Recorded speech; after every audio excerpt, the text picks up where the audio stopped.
Buenos días a todos. Traía un discurso preparado, lo escribí ayer. I'm sorry if I'm speaking Spanish, but they told me that we have like 400 people Lamento that si speak hablo en Spanish. español, pero me dijeron.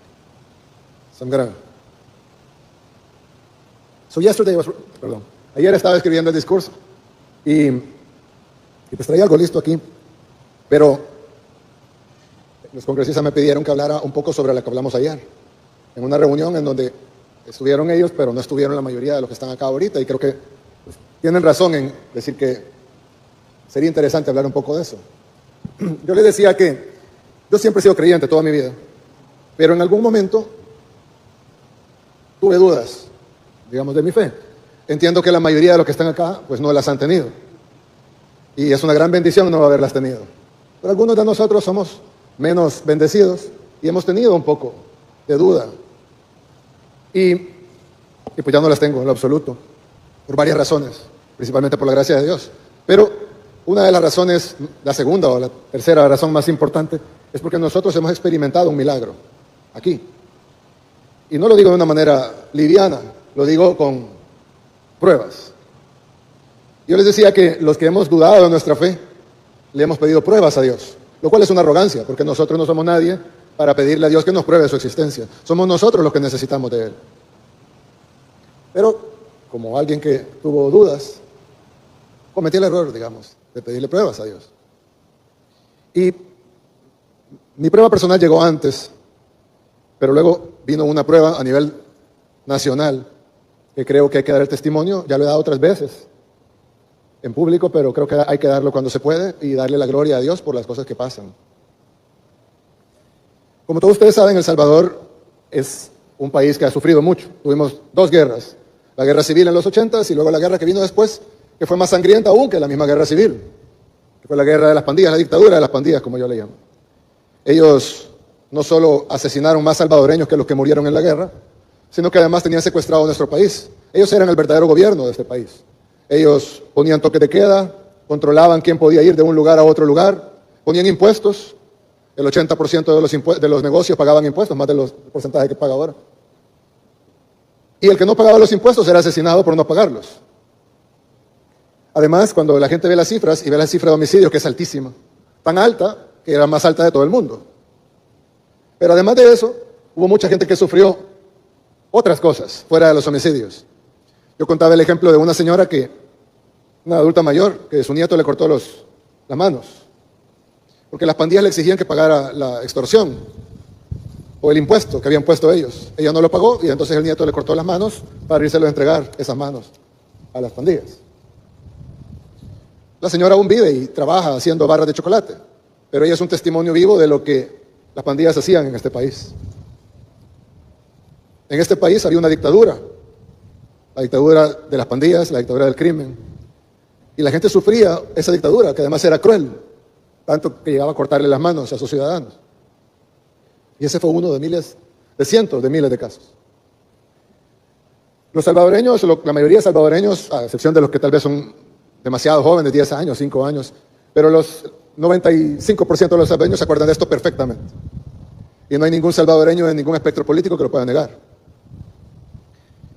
Pero hubo un fin de semana, y ustedes recordarán, en el 2022, donde los pandilleros decidieron arreciar una ofensiva contra el país y contra el gobierno, matando aproximadamente a un salvadoreño cada media hora. Les decía a los congresistas que ellos tienen 50 veces más población, es el equivalente a que mataran 50 salvadoreños cada media hora, 50 estadounidenses, cada media hora. Nos reunimos, era un día viernes en la noche, nos reunimos en Casa Presidencial con el Gabinete de Seguridad, cuando ya había empezado la matanza, y la matanza era al azar, uno por un lado, otro por otro lado, otro por otro lado, ni siquiera había una forma de enfrentarlo directamente, no es como cuando hay un ejército enemigo y uno sabe que están ahí enfrente, sino que estaban en todos lados. Y los pandilleros, como los salvadoreños bien saben, estaban en todas las comunidades, en cada calle, en cada colonia, en cada comunidad, en cada barrio, había pandilleros. Entonces era prácticamente imposible para el Estado ir a vencer a esos pandilleros, o por lo menos así se creía. Sin embargo, en esa reunión que tuvimos, a mí me dijeron personas que gracias a ellos, gracias a Dios, pero ellos como instrumentos de Dios se logró vencer ese flagelo. Pero en ese momento Me dijeron, presidente, vamos a tomar el control de esto. No se preocupe, mañana en la mañana esto ha parado. Hemos suspendido licencias, hemos llamado a todos los policías que estaban en sus casas en licencia, hemos concentrado a toda la fuerza, hemos concentrado igual a la Fuerza Armada, vamos a sacarlos a todo el territorio y vamos a tomar el control de esto para mañana en la mañana. Nos fuimos a las 4 de la mañana, yo me dormí como a las 5:30 y me desperté a las 10 de la mañana. Cuando yo me desperté a las 10 tenía cientos de mensajes en el celular y teníamos 20 muertos más, que para ponerlo en perspectiva equivaldría a 1000 muertos más en Estados Unidos, en porcentaje de la población. Nos reunimos de emergencia de nuevo, estábamos en la reunión y cada media hora otro homicidio, otro homicidio, otro homicidio, otro homicidio, otro homicidio. Esa misma noche se convocó una sesión de emergencia, se decretó un estado de excepción para darle más herramientas a nuestra fuerza pública. Sin embargo, en esa misma noche había otro homicidio, otro homicidio, otro homicidio, otro homicidio, otro homicidio. Y para serles sincero, yo no sabía qué hacer. Y no voy a hablar por los demás, pero creo que nadie en realidad sabíamos qué hacer. Porque no era algo convencional. Y como lo dije hace un rato, no podíamos ir a enfrentar algo que estaba enfrente, sino que era como un cáncer con metástasis, estaba en todos lados. Engranado en otros órganos importantes, que deberían estar sanos, pero que estaban contaminados por esta enfermedad que se había regado durante décadas en todo el cuerpo, en todo el país. Y no sabíamos qué hacer. Y entonces yo dije, bueno, hagamos una oración. Y oramos, pedimos sabiduría, guía, pero sobre todo pedimos por algo que era mi mayor temor, y era que cuando fuéramos contra ellos, porque íbamos a ir contra ellos independientemente de lo difícil que fuera, ellos eran, y esto número no lo damos nosotros, lo han dicho gobiernos anteriores, expertos, organismos internacionales, habían 70,000 pandilleros, más los colaboradores, pero 70,000 pandilleros directamente. Nosotros teníamos que ir contra 70,000 de ellos, pero estaban en todos lados. Si ellos le daban la orden a los pandilleros de matar a una persona, hubiéramos tenido 70,000 muertos. Y si solo uno de cada 100 hubiera seguido la orden, hubiéramos tenido 700 muertos. Algo que no hubiéramos podido soportar. Entonces yo decía, ¿cómo es posible que ganemos esto? Si ellos solo tienen que dar una orden y ganarnos. Entonces le pedimos a Dios por guía, le pedimos sabiduría, pero también le pedimos que las bajas humanas fueran mínimas. Sin embargo, estábamos sabedores, o así pensábamos, que serían muchas. Pero no teníamos otra opción. Tomamos la decisión difícil de hacerlo y sabiendo que iba a haber muchas bajas, miles probablemente. No hubo ninguno. Nuestra guerra contra las pandillas no tuvo una tan sola baja civil. Al día de hoy, nuestra guerra contra las pandillas no tuvo una tan sola baja civil. Yo no sé cómo explicarlo, más que porque fue la mano de Dios. Y nadie puede dudarlo. Es una prueba fehaciente de que Dios obra cuando se le pide con fe. Y no hay forma que nadie lo niegue. De hecho, si alguien lo quiere negar, yo les digo, bueno, venga y explíqueme cómo pasó entonces. Porque yo le puedo poner 100 expertos y nadie va a saber explicar qué pasó. Nosotros hemos tratado de ayudar a otros países a que repliquen lo que pasó en El Salvador. Hemos enviado equipos, hemos trabajado en conjunto, hemos compartido toda la información, todos los planes, hasta los diseños de cárcel, etc. Y va a ser muy útil en muchos países, estoy seguro que sí.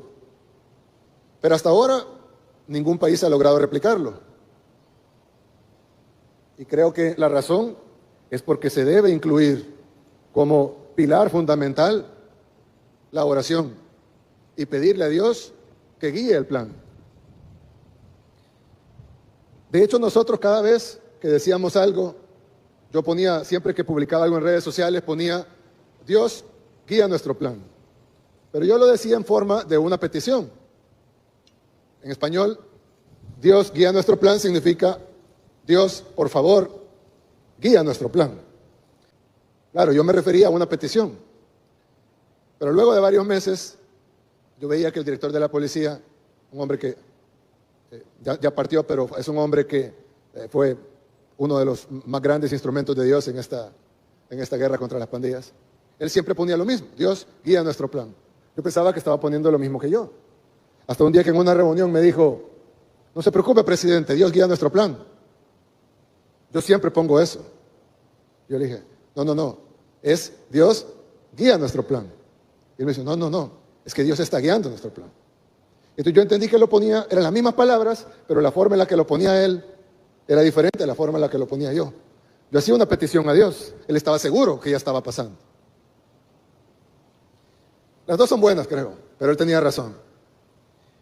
Y al final, la prueba de que Dios guió nuestro plan es que funcionó. Y es que no murió ningún civil. Y es que pasamos de ser del país más peligroso del mundo al país más seguro de todo este hemisferio. Y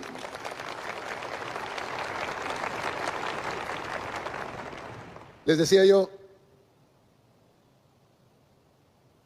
en un evento de pastores, de hecho, les decía: ¿por qué El Salvador? Porque Dios pudo haber hecho esto en Suecia, de seguro, ¿no?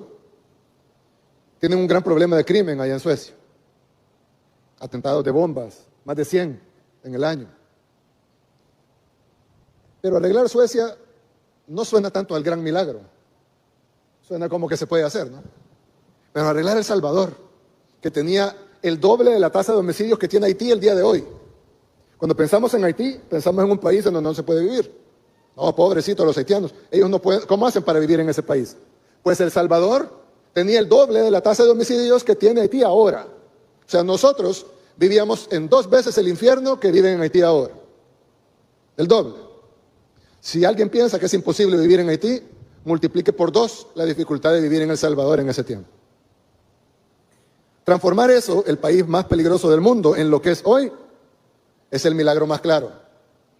Si Dios agarraba lo que ya estaba más o menos bien y lo perfeccionaba, sí, era un milagro. Pero si Dios agarraba lo peor y lo convertía en seguridad, en lo mejor, entonces es un ejemplo de milagro.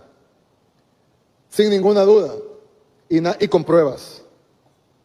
¿Cuáles son las pruebas? No solo el gran hecho, sino que los que supuestamente lo hicimos, tenemos que confesar que no sabemos cómo pasó. Y no hay nadie que pueda venir a explicar cómo pasó de otra manera que no sea un milagro.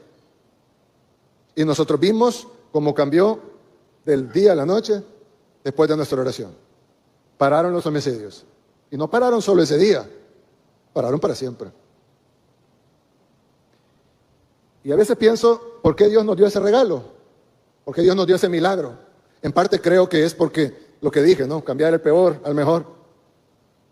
Pero creo que también es nuestra responsabilidad darle la gloria y dar el testimonio de lo que pasó. Para que los demás sepan que Dios puede sanar cualquier tierra.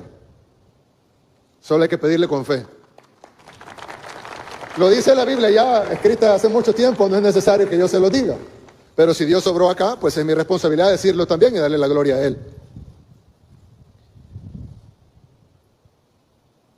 Y les decía también ayer a los congresistas, al senador Mike Lee también. Me pregunta, ¿y por qué ora ahora, presidente? Yo digo, bueno, aparte de uno ora por su familia, por sus seres queridos. En términos de país, pues ahora oramos por todo lo demás. No como codicia, porque en nuestro país faltan muchas cosas. Mejor salud, mejor educación, mejor economía, una mejor calidad de vida, aunque ya mejoró mucho la calidad de vida al pasar de vivir en el doble de Haití a vivir en el país más seguro del continente. Pero faltan muchas cosas que queremos hacer y ahora oramos por ellas. No con codicia ni con avaricia, porque hay que agradecerle a Dios por lo que ya tenemos. Pero sí con fe, en que Dios pueda obrar aún mucho más en nuestro país y siempre le vamos a dar la gloria a Él cuando esas cosas pasen.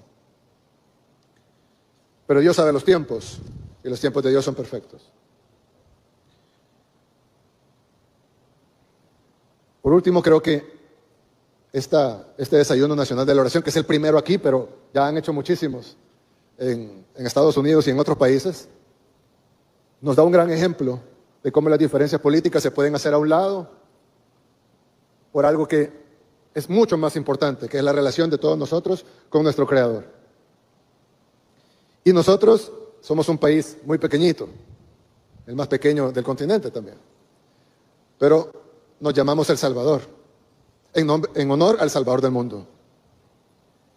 Y creo que debemos de vivir a la altura de ese nombre y podernos unir todos bajo la sombra de nuestro Dios es algo que no solo nos va a traer un gran beneficio, sino que es lo menos que podemos hacer para estar a la altura del nombre que Dios escogió para nuestra nación.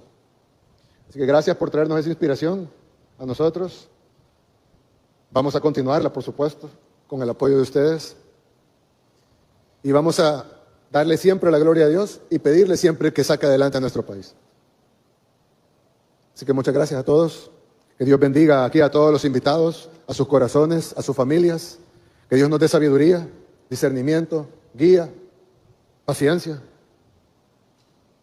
Que Dios bendiga a nuestros invitados que nos han traído no solo a compartir la palabra de Dios, sino también esta hermosa costumbre que tienen ustedes y que nosotros vamos a aprender de ella. Y que Dios bendiga a nuestros países. Muchas gracias.